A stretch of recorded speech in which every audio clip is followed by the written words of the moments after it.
கொலை செய்வேன் ராதாரவி சொன்னார். ஏன்னா எனக்கு இருக்கிற கோபம் அப்படி சரியா நடிக்கலைன்னா அவங்கள மாதிரி ஒன் மோரெல்லாம் கேட்க மாட்டேன். இவனை முடிச்சுட்டு கதையை முடிச்சுட்டு வேற ஒரு ஆளை போடுறான்னு சொல்லுவேன்.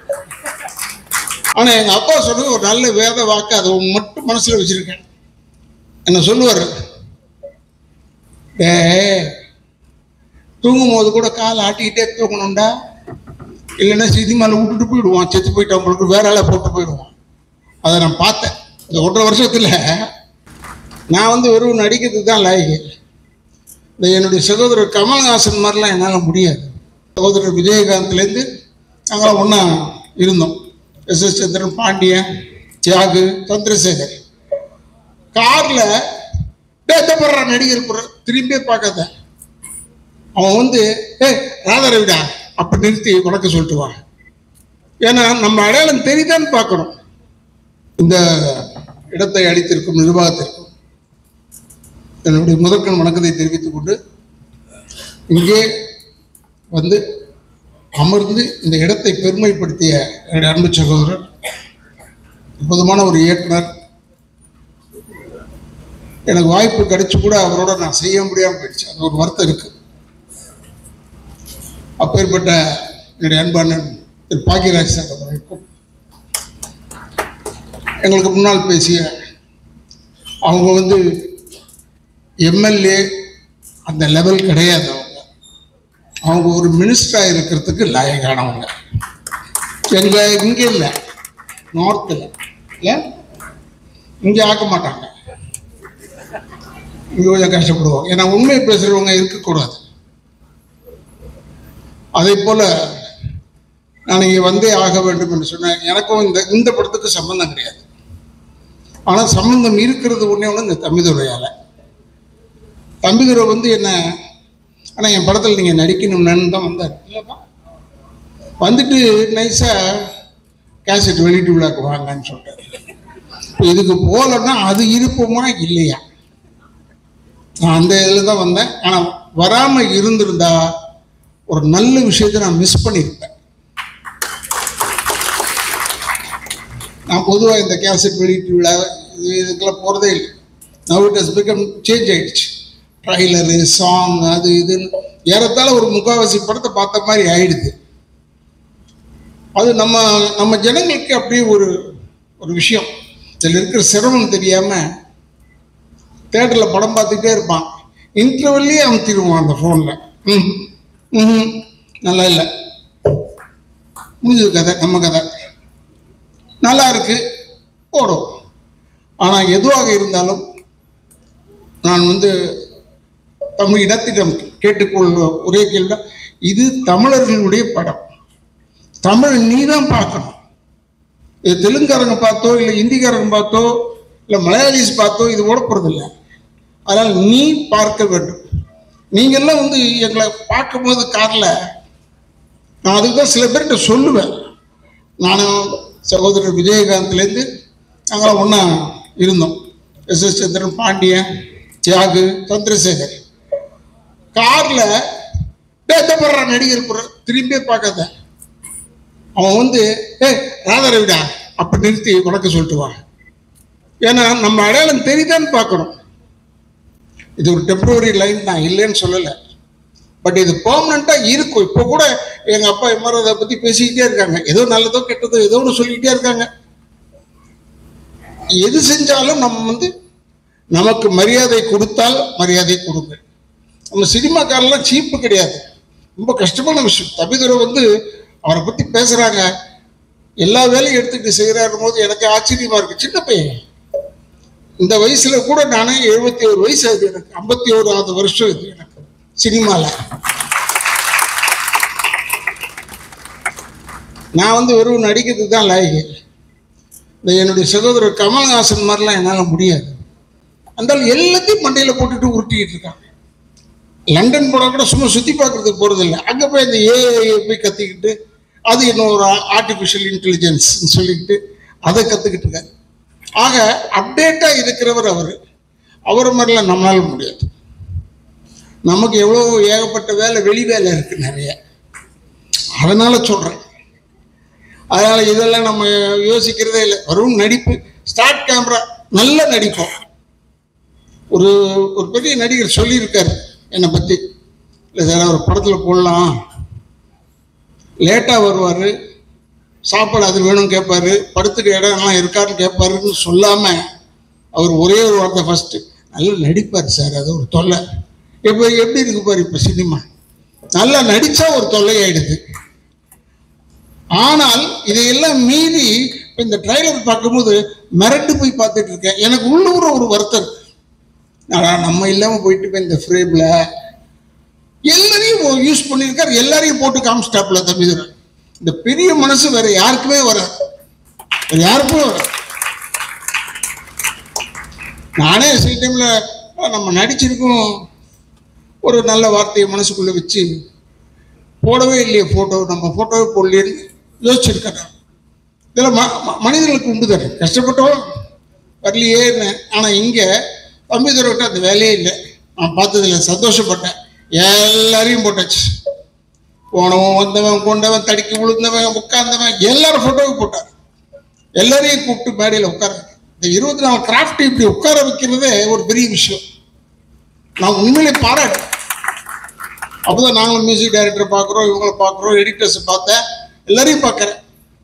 அப்புறமா டிஸ்ட்ரிபியூட்டர்லேருந்து புதுசாக பார்க்குறேன். என்ன பாரு, அவர் சொல்கிறாரு, நான் சினிமாவில் தான் உழப்பிட்டு இருந்தேன், நான் எப்படி வரணும்னு நினச்சேன் நான்லாம் சொல்கிறாரு. நீ இப்போ வந்துட்டு இல்லை, நீ ஏன் வந்துடுவ, இன்னும் பெருசாக வருவேன், சிறுசாக ஆகவே முடியாது. உழைப்பு வேண்டும், டெடிக்கேஷன் தான். நான் வந்து ரொம்ப வெங்கல பாத்திரம் கடக்குள்ள யானை போட மாதிரி நான்லாம் சில சில சில சில சில சில சில ஒரு சத்தம் வரும்.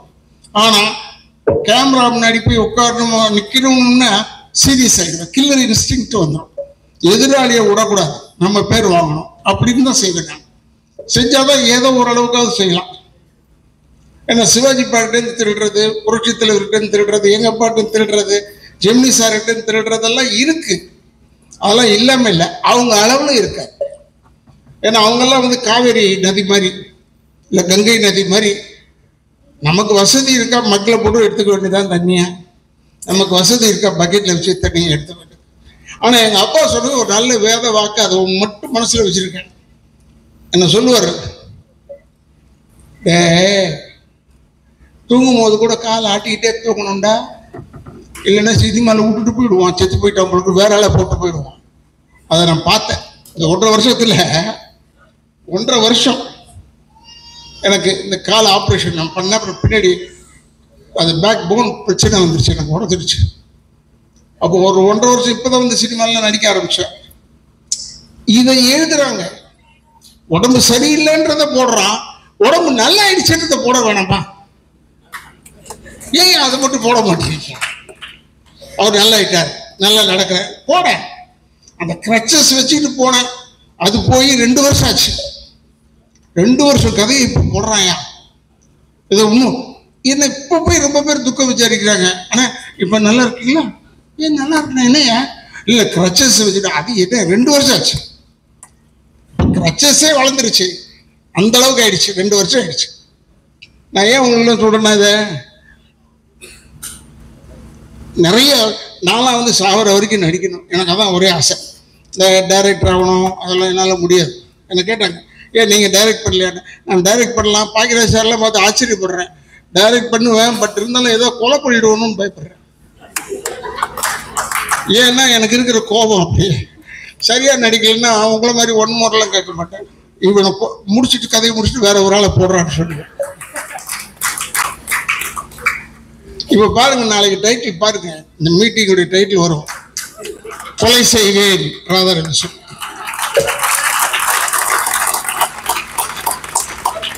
அதுதான் சொல்றது நானும்.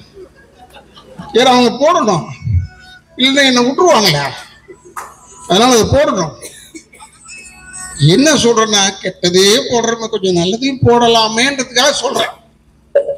ஏன்னா ராதாரவிசன் கொலை செய்வேன் சொல்லு வர்றான். எனக்கு என் கேரக்டரோட ஒத்து போன வார்த்தைகள் அதெல்லாம், அதை பற்றி எனக்கு கவலையே இல்லை. இருந்தாலும் ஒன்று சொல்கிறேன், உண்மையை பேசுவதற்கு நம்ம பயப்படவே வேணாம். ஒன்றும் இல்லை, கீதா நம்ம பாருங்க, அவங்க ஏன் எனக்கு பிடிச்சதுன்னா, அவங்க காங்கிரஸ்ல இருக்காங்க, அவங்களுடைய வேல்யூ என்னன்னு எனக்கு தெரியும், நான் பார்த்துருக்கேன். அவங்களுடைய இடத்துலயே பார்த்துருக்கேன். நான் மார்த்தாண்ட வரைக்கும் வந்தவன் போனவன், பார்த்துருக்கேன் இவங்க. ஆனா இப்ப சொன்னேன் நான், உங்களையே நான் ரொம்ப பிடிச்சதுன்னா தைரியமா சொன்னீங்க, இது வேண்டும் என்று சொல்லிதான் வந்தேன். வேற யாருக்கும் தைரியம் கிடையாது. மீதி பேர் பூரா இந்த கொள்கையை பார்த்து வந்தேன், அதை பார்த்து மூஞ்சை பார்த்து வந்தேன், அப்படிலாம் இல்லை. ஸ்ட்ரெயிட்டா சொன்னான், இதற்காகத்தான் வந்தேன். அப்படி சொல்றதுக்கு ஒரு ஆள் வேணும். அரசியலே நான் பார்த்து முதல்ல ஆள் இவங்க தான் நினைக்கிறேன். அப்போதான் சொன்னேன், உண்மையை பேசுவதற்கு எங்கேயுமே பயம் வேணாம், பொய்யை பேசுவதற்கு தான் பயம் வேணும். இந்த ஞாபக சக்தி இருக்க, அது யாருக்கு அதிகமாக இருக்கும்னா பொய்யை சொல்றவங்களுக்கு தான் ஞாபகம் இருக்கணும். என்னமோ சொன்னுமே, அந்த வேலையே கிடையாது பொய் சொல்றவனுக்கு, அவனுக்கு தான் ஞாபக சக்தி வேணும். எனக்கு உண்மை பேசுறதுனால நமக்கெல்லாம் ஞாபக சக்தி தேவையில்லை. ஏன்னா எப்படி இருந்தாலும் உண்மைகள் நிலைத்து நிற்கும், அதுக்காக சொல்றேன். இந்த படம் பார்த்த உடனே ட்ராமான்னு போட்டிருந்தது. நிச்சயமா சொல்றேன், தமிழ்நாட்டு மக்களை ட்ராமால விடாது. இந்த படம் ட்ராமால விடாது. எல்லாரும் ஹேல் அண்ட் ஹெல்த்தியா நல்ல படம் வந்து சொல்லிட்டு சந்தோஷமா போயிட்டு வரலாம், தப்பு கிடையாது. இப்போ கூட ஒரு இயக்குனர் கேட்டார், என் பக்கத்துல உட்காந்து இயக்குனர் கேட்டார், சார் உங்களுக்கு இப்போ எந்த படம் பார்க்கணும்னு ஆசையா இருக்கு சார்? எனக்கு இந்த ஆசையெல்லாம் கிடையாது சார், வாய்ப்பை தான் போய் பார்த்துருவேன். ஆனா எனக்கு பார்க்கணும்னு சில படங்கள் இருக்குது, இல்லைன்னு சொல்ல. ஏன்னா என்ன ஒரு பத்திரிகைக்காரு ஒரு 10 நாளைக்கு முன்னாடி கேட்டார், சார் உங்களுடைய எய்ம் என்ன சார்? அதான்டா எனக்கு தெரியல, சுற்றி சுற்றி தேடிக்கிட்டே இருக்கேன். என்ன எய்ம் லைஃப்ல? சினிமாக்காரன் ஆகிட்டேன், எனக்கு எய்ம் கிடையாது. இதோட பெரிய நடிகனா வரணும்னு ஆசையா? அது கிடையாது. ஏன்னா ஒரு பெரிய நடிகனுக்கு மகனாக பிறந்திருக்கணும், நிம்மதியாக இருக்கணும், அது தப்பு இல்லை. இப்போ சொல்லும் போது கூட அவர் 7 பொம்பளை வச்சிருந்தாரு, அவர் வச்சுக்கிறாரு, உனக்கு ஏன்? அவர் வச்சிருக்காரு, வசதியை வச்சுக்கிட்டாரு, எல்லாரையும் வச்சுக்கிட்டாரு. அவர் ஆம்படை ஏன்டா தொல்லை பண்ற, விடுறா என்ன விடு, நான் அப்படி இருக்க, நான் இல்லை நான் குவைட்டா இருக்கேன், விட்டுரு, விட மாட்டேறான் என்ன. 10 நாளைக்கு முன்னாடி இதே நடந்தது நிகழ்ச்சி. ஏன்னா சிலவற்றுக்கு பதில் சொல்ல வேண்டும், சிலவற்றுக்கு பதில் சொல்ல தேவையில்லை, சிரிச்சுக்கிட்டே போயிட்டே இருக்கலாம். அது தப்பா எழுதுவாங்க, அவர் நாங்கள் கேட்டோம் பதிலே சொல்லவில்லைன்னு, அது எழுதிட்டு போட்டு தப்பு இல்லை. ஏன்னா அவங்களுக்கு ஓடணுமே, செய்தி நிறைய வேணும், செய்தி வேணும். பாருங்க, அந்த பேப்பரை பரட்டினா, நான் 2 பத்திரிகை தான் வாங்குறேன், பேர் சொல்லலை, பட் பேப்பரை பரட்டினா வெறும் கொலை கொலை கொலை கொலை கொலை கொள்ளை, பொண்டாட்டி தலையை வெட்டது, எவ்வளவு நல்ல நல்ல விஷயங்கள் வருது தெரியுமா? அதுல பரவாயில்ல, பொண்டாட்டி தலையை வெட்டுற அளவுக்கு வீரனா இருக்கானே, பொண்டாட்டி எதிர்க்க போய் நிக்கிறதுக்கே யோசிப்பான், தலையை வெட்டியிருக்கானே. கேட்டா மது ஏதோ ஒன்று கஞ்சா ஏதோ ஒன்று போட்டுட்டு கொண்டுட்டான். எவ்வளவு கொலை! இந்தியாவது அந்த பத்திரிகையில 2-3 கொலை தான் வரும். இப்போ பத்திரிகை ஃபுல்லா கொலை, அதுல நடுவில் நம்ம செய்தி 2-3 வருது.